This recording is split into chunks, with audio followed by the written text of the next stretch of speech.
Então, pessoas, vamos organizar mais uns coringuinhas básicos aqui para ajustar a argumentação de qualquer redação que você for produzir na vida? Acho que vale a pena, não é? Separei 5 cuja genialidade é inquestionável, cuja matriz de conhecimento se ajusta a boa parte das realidades com as quais nós temos ligado e, claro, vão servir para você conseguir construir quase todas as redações que você for produzir.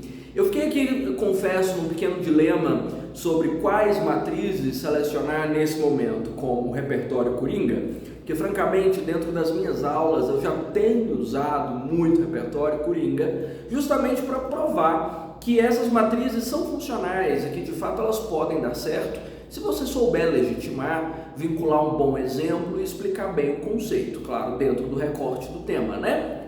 Então, para esse momento, para definir novos coringas e novas estratégias possíveis, eu separei alguns pensadores ou ideias de alguns pensadores que talvez eu não esteja usando com tanta frequência e que ficam como alternativa dentro do rol de ideias que a gente já trabalhou para você usar. Que eu sei que tem sempre um pensador que nos toca mais fundo ou que é mais fácil de colocar no parágrafo, que vai dar mais certo conforme a argumentação que você está fazendo e que se encaixa melhor nas suas ideias, não é? O campo é infinito, posso fazer mais 50 mil aulas como essa, só você me pedir, porque sempre tem conteúdo para desenvolver. Vamos lá? O primeiro desses coringas de hiperversatilidade é Guy Debord. Acho que comentei inclusive no Macroeixo Cultura recentemente, vinculado à sociedade do espetáculo, ao processo de espetacularização, pelo qual nós temos passado em quase todas as esferas da vida. O que significa dizer que nós estamos vivendo uma era do espetáculo ou que a nossa sociedade como um todo se rende ao espetáculo?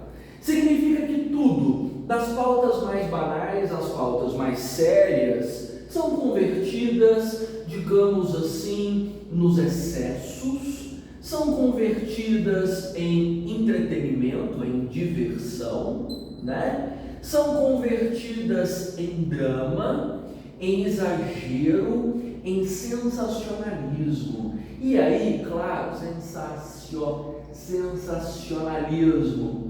A palavra travou de quem aqui, pessoal? Sensacionalismo. Então significa que a gente perde o teor real, a gravidade real das causas ou o contexto mais grave ou mais sério de boa parte das pautas com as quais a gente precisa lidar, porque nós somos imersos, engolidos por esse drama sensacionalista, essa meio novela mexicana que as redes produzem para nós. Tudo parece virar roteiro de cinema nas mãos das grandes mídias ou até das pequenas mídias e nós distorcemos boa parte da seriedade do assunto. No Brasil, boa parte das grandes pautas ou vira meme, ou vira um pequeno deboche, ou vira uma história que podia perfeitamente compor uma série, um seriado, uma novela, e nós assistiríamos atentos aos desenrolares dos dramas, né, vividos quase que de forma familiar. Então nós perdemos a capacidade de reconhecer ou de dar credibilidade àquilo que demanda, até de movimentos sociais, como pautas feministas ou raciais ou indigenistas no Brasil, acabam se perdendo no grande barulho que se apronta ou no grande sentimentalismo pelo qual tudo isso passa. E nós perdemos a dimensão do projeto, do que é para fazer. Grandes atos criminosos, barbáries, são convertidos em filmes de ação quase, em que nós acompanhamos atentos a cada um dos novos capítulos, não é? Grandes dramas globais como enchentes, deslizamentos, terremotos, enfim, queimadas, secas, hiperaquecimentos, são convertidos em quase sempre treta de rede social, né? De jogadas políticas de lá para cá. Você está vendo isso? Né? Da mesma forma que grandes situações que mereceriam a nossa atenção são substituídas por brincadeiras, por repostagens, por recriações e por tentativas de ganhar visibilidade. Como é que se escreve um parágrafo sobre isso? Posso colocar na minha tese que é fundamental discutir o nível de esvaziamento da pauta sobre o tema que está em discussão, frente ao sensacionalismo espetacularizado que compõe a sociedade contemporânea. Diante disso, Guy Debord já discute a estruturação de uma sociedade do espetáculo, cujas principais pautas e discussões são convertidas em drama passível de entretenimento, de diversão e não mais da seriedade com que tais assuntos demandariam dentro de um cenário ou de uma conjuntura política, histórica e cultural. Prova disso é o esvaziamento de significado que estamos observando com o exemplo fulano de tal, que faz parte do tema que você está discutindo, não é? Perfeito parágrafo, se encaixa para quase absolutamente tudo, de inteligência artificial e desdobramentos no cenário político brasileiro, a temas como, a banalização do serial killer e a transformação deles em série de TV. Dá para tudo, porque até para inteligência artificial dá para dizer que tudo vira brincadeira, vira trend, né? Vira assunto de rede social, até os serial killers que a gente assiste comendo pipoca pela TV, não é assim? Então, essa dimensão de transformar tudo em produto de consumo, em entretenimento consumível, faz com que nós não tenhamos mais dimensão do nível de seriedade com que o mundo deveria ser encarado. Tudo, a notícia, o drama, o movimento social, o crime, tudo é visto como parte do espetáculo, parte do drama, né? Parte da trend que as pessoas acompanham, não nada que precise da nossa intervenção direta, de protestos, de movimento, de ação, de mobilização social. Então, perdemos até a noção de política no meio dessa história. Perigoso, né? Muito perigoso. Essa era da diversão, em que tudo precisa ser, de alguma forma, meio palhacificado, né? Tudo precisa ser meio debochado. Isso faz com que a gente perca a noção realmente de que existe uma parte da vida que não pode ser leve, que precisa ser levada a sério, que precisa de peso, né? Uma segunda questão que eu separei é o senhor Pierre Bourdieu, que já apareceu em diversas aulas, mas eu quis reforçá-lo pela versatilidade do conceito dele. Pierre Bourdieu comenta sobre hábitos como um dos componentes mais importantes da seleção das nossas ações, das nossas escolhas de comportamento. Bourdieu comenta que cada grupo social tem um código de comportamento específico e, obviamente, né, nós tendemos a pertencer, nós temos ânsia por pertencer. Ortega y Gasset, que comenta, né, que uma das maiores ânsias da existência humana é estabelecer um lugar no mundo, pertencer a alguma coisa. Nós temos um desejo absurdo disso, né? Você sabe muito bem, até porque boa parte dos seus esforços são para pertencer ao mercado de trabalho, pertencer a uma carreira intelectual ou acadêmica, pertencer ao grupo dos que vencem, né? Pertencer à família que te reconheça. Nós precisamos de pertencimento. E aí, claro, cada grupo para o qual nós desejamos pertencimento tem um código de comportamento específico que o define. Esse código de comportamento é o tal hábitos. E aí, qual é a grande sacada do senhor Pierre Bourdieu com esse código de comportamento? Nós somos capazes dos comportamentos mais insanos, mais atrozes, mais impensados, só para fazer parte. Então, boa parte ou quase todas as nossas escolhas diárias de comportamento, os hábitos que nós construímos, as ideias que nós desenvolvemos, não tem a ver com aptidões pessoais, não tem a ver com gostos construídos desde a infância, não tem a ver com uma seleção que nos faça bem, nada disso. Pelo contrário, nós às vezes escolhemos coisas que vão nos fazer mal, mas que vão nos fazer parte de alguma coisa, parte de um grupo. Então é inevitável que a gente se sujeite a coisas ridículas, mas a gente se sujeita.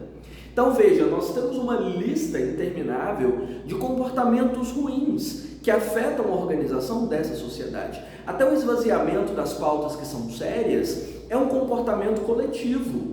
Ou seja, está todo mundo fazendo deboche, rindo nas redes sociais, ou passando o dedo em telefone o dia inteiro para lá e para cá, por que eu vou agir diferente? Se esse é o código de comportamento que faz parte dessa estrutura de sociedade. Nos faz mal, nos aliena, gera ansiedade, né? Nos faz desconectar das coisas que realmente são importantes no mundo, quebra boa parte da construção das nossas sensações e das nossas experiências. Mas está todo mundo fazendo, a gente acaba fazendo também. Assim como hábitos tóxicos de alimentação, de drogadição, a gente sabe que são vinculados a demandas de grupo. Até porque se você está num espaço em que as pessoas estão se drogando, consumindo álcool ou comendo besteira, se entupindo de comida tóxica, você se sente meio deslocado se você não fizer igual, né? Até porque se está todo mundo fazendo e se essas pessoas estão contentes e integradas fazendo isso, eu vou precisar fazer também para fazer parte do grupo, não? Do contrário, eu vou ficar meio diferentão, vou ser excluído ou vou ser notado pelas razões erradas, então eu acabo aderindo. E aí nós seguimos uma vida inteira de escolhas que não são nossas, são escolhas de grupo, para tudo, até para atos de violência. Porque se dentro do nosso grupo social é comum exercer violência para um ou contra outra pessoa, ou grupo, ou designação religiosa, étnica, de gênero, ou seja lá o que for, é inevitável que o nosso comportamento acompanhe para a gente pertencer ao grupo dessas pessoas que estão à nossa volta, para evitar sermos criticados ou chegar ao extremo de nós sermos excluídos. Está vendo que justifica tudo? Desde um mau hábito alimentar até atos extremos de violência. São condicionamentos de grupo. Nós não somos grandes responsáveis por nossas escolhas. Nós somos condicionados pelas escolhas dos grupos a que nós queremos pertencer. E quanto maior for a nossa carência por pertencimento, que tem sido cada vez maior numa sociedade cada vez com menos laços, mais nós nos tornamos irresponsáveis na adesão disso. Como eu construo uma tese sobre isso? Posso dizer que, a princípio, é notório o condicionamento de comportamento social no que diz respeito ao tema que você está discutindo, né? Diante disso, segundo Pierre Bourdieu, cada grupo social condiciona determinados comportamentos e os impõe para que o indivíduo pertença, condicionando escolhas nem sempre racionais. É o que ocorre, por exemplo, com as escolhas de comportamento sobre o tema que você está escrevendo, sobre a situação que você está discutindo, sobre como as pessoas estão engajadas com polarização política, desconectadas, alienadas, intoxicadas, doentes, ou seja lá o que for, cabe para absolutamente tudo que você for escrever. Até porque praticamente tudo que a gente vive é resultado direto das nossas ações. Vivemos uma composição social em que todo fato é fato social, né? Toda ação é ação social. Então nós impactamos as coisas, o mundo, as outras pessoas e, claro, nunca nem pensamos a respeito disso. Bom, de Sartre, o que trazemos? Eu acho que de Sartre a ideia mais interessante que eu posso trazer é sobre a comoção, que é um dedinho do espetáculo, sabe, derivado de lá. E como a comoção produz a degradação da consciência. Era uma ideia que eu explorava bastante nas minhas aulas, ultimamente anda meio esquecida, sobre como o sentimentalismo excessivo, né, sobre como emoções transbordantes são imediatas e nos impedem de refletir sobre as coisas tais como elas são.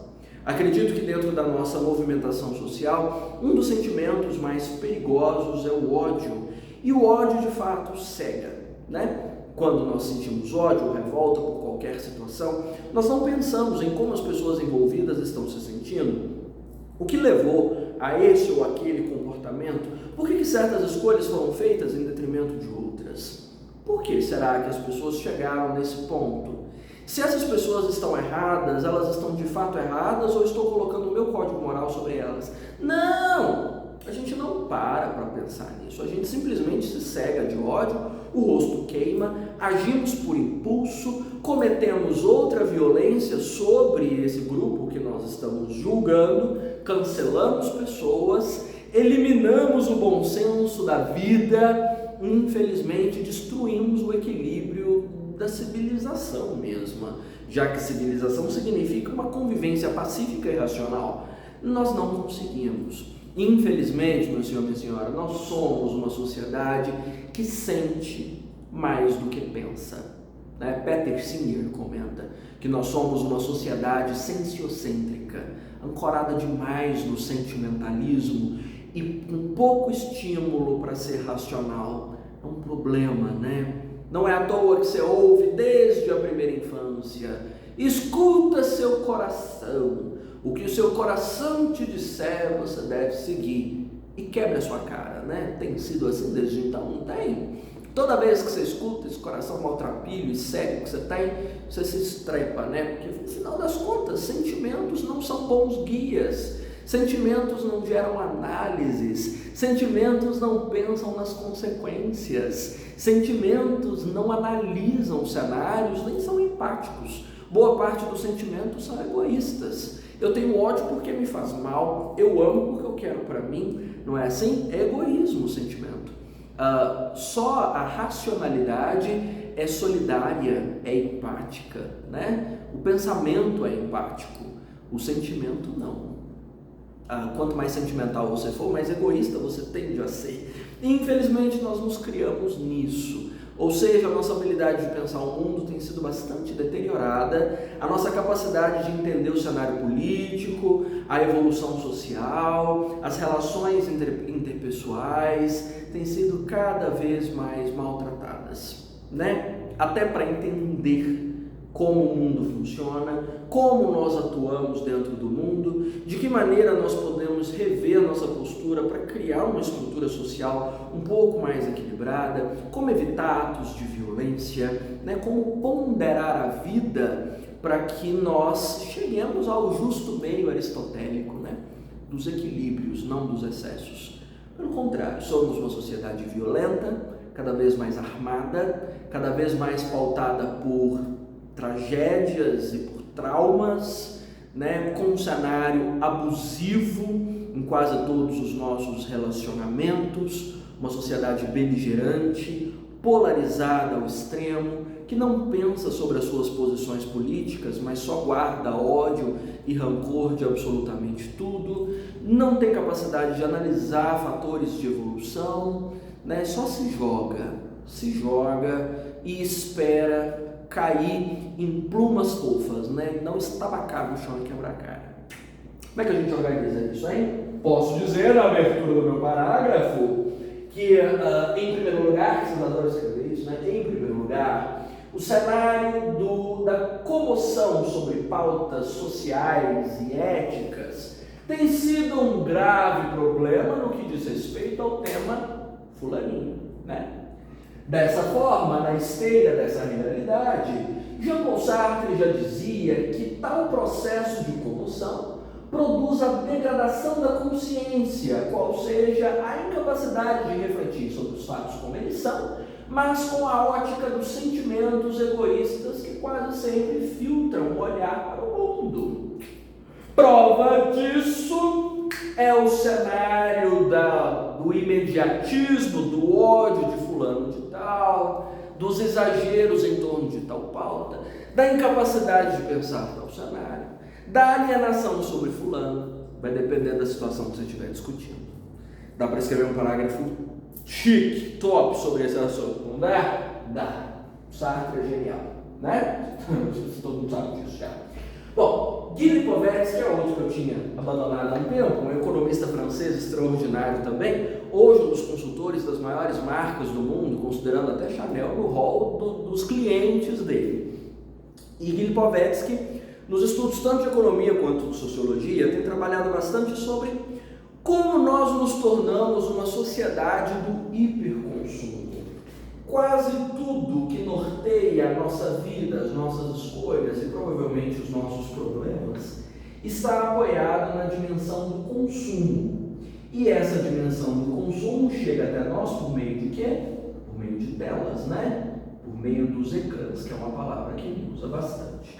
Ou seja, nós vivemos influenciados por múltiplas telas. Essas telas criam continuamente desejos e mais desejos de consumo, que a gente tem o hábito de chamar de sonho, mas não é bem sonho, né? São coisas que a gente quer comprar. Casas, viagens, coisas, móveis, roupas, corpos, né? Que a gente quer comprar. Então, nós vivemos um cenário de consumo cada vez maior e esse consumo se torna um novo guia da vida, sem que sobre qualquer outra esfera para a gente pensar sobre. Isso anula a nossa capacidade de pensar do ponto de vista político, das interações comunitárias, das interações afetivas e sociais, nos apaga da questão do bem-estar e da felicidade. Pelo contrário, bem-estar e felicidade é algo também que eu posso comprar no shopping, né? Algo que pode me satisfazer com uma viagem que eu posso comprar também.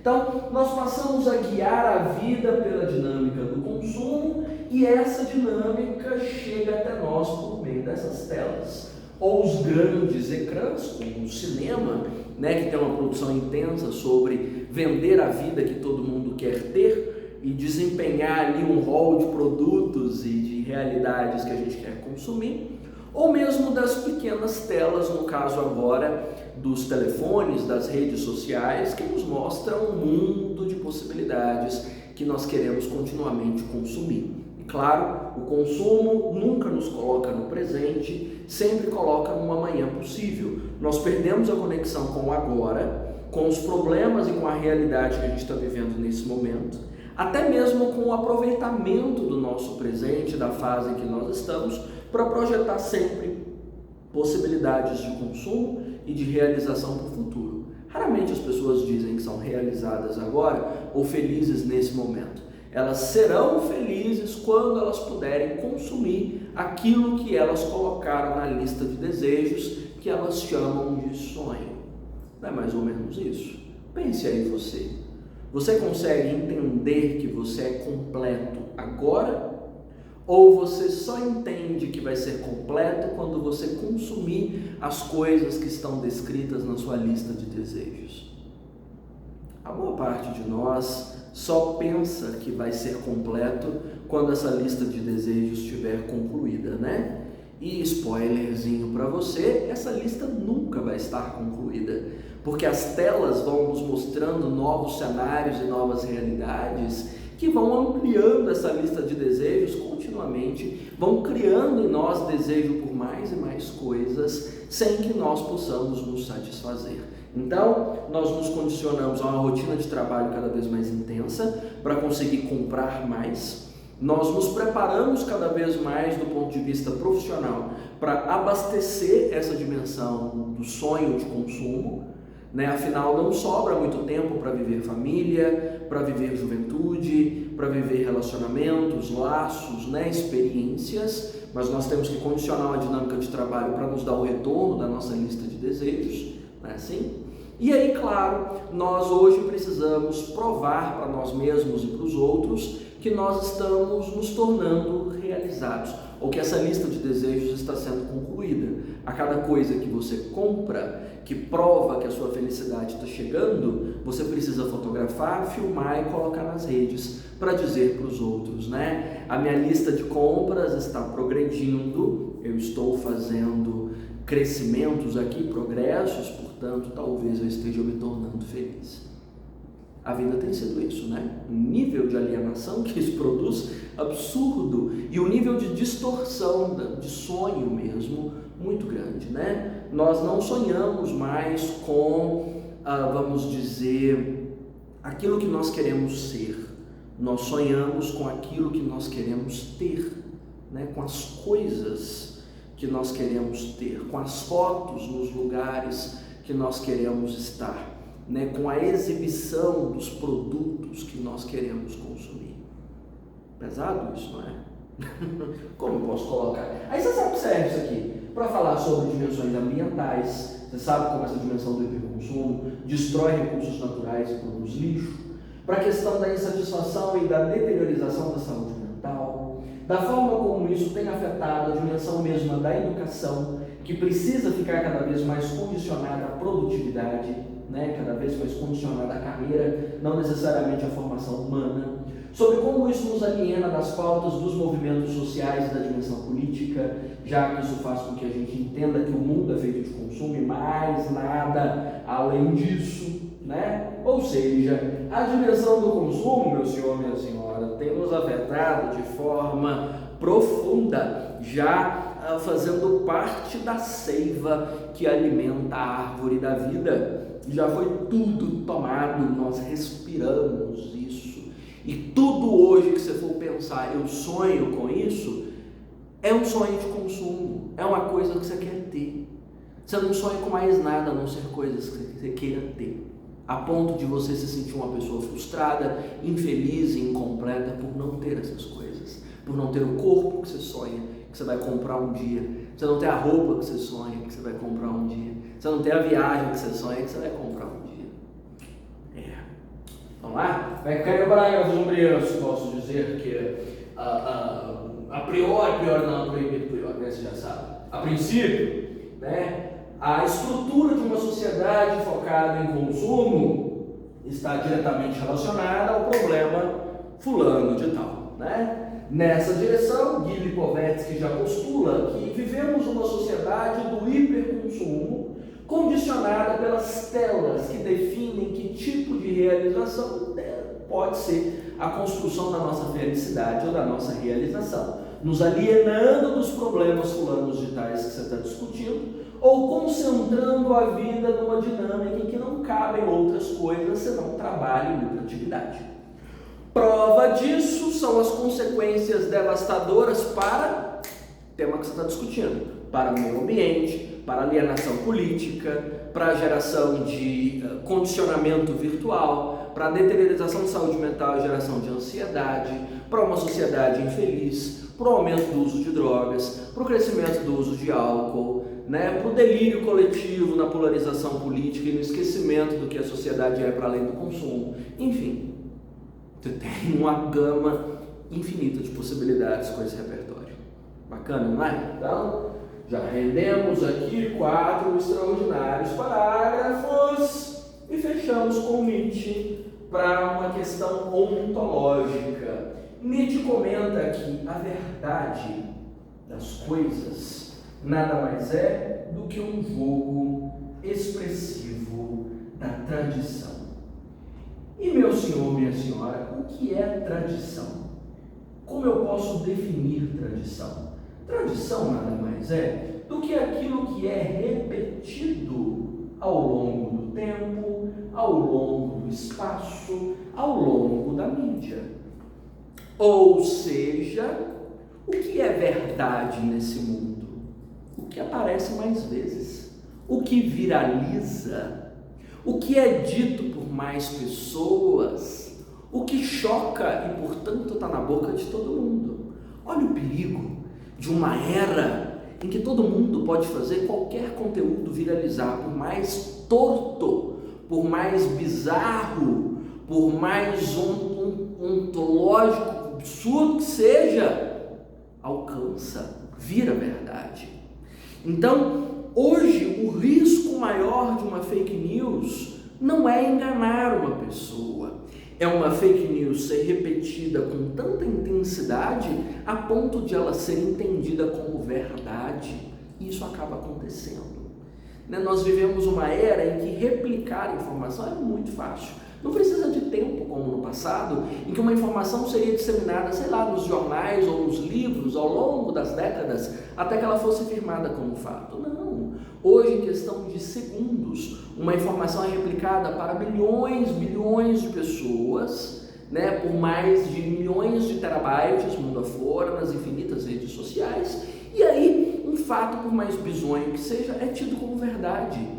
E nós vamos começar a interpretar o mundo a partir dessa repetição. Tá vendo?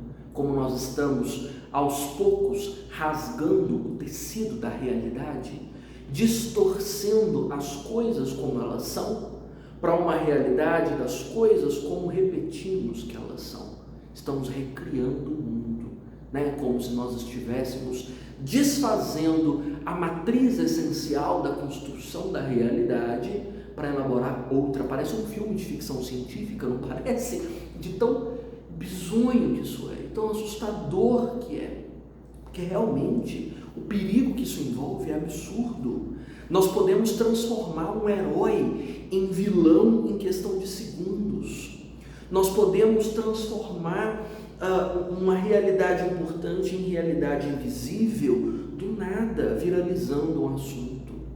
Nós podemos silenciar qualquer um. Nós podemos dar voz para a pessoa mais idiota e ignóbil do mundo e transformá-la, sei lá, num presidente da república. Pera, nós já fizemos isso, né? Já fizemos, pois é.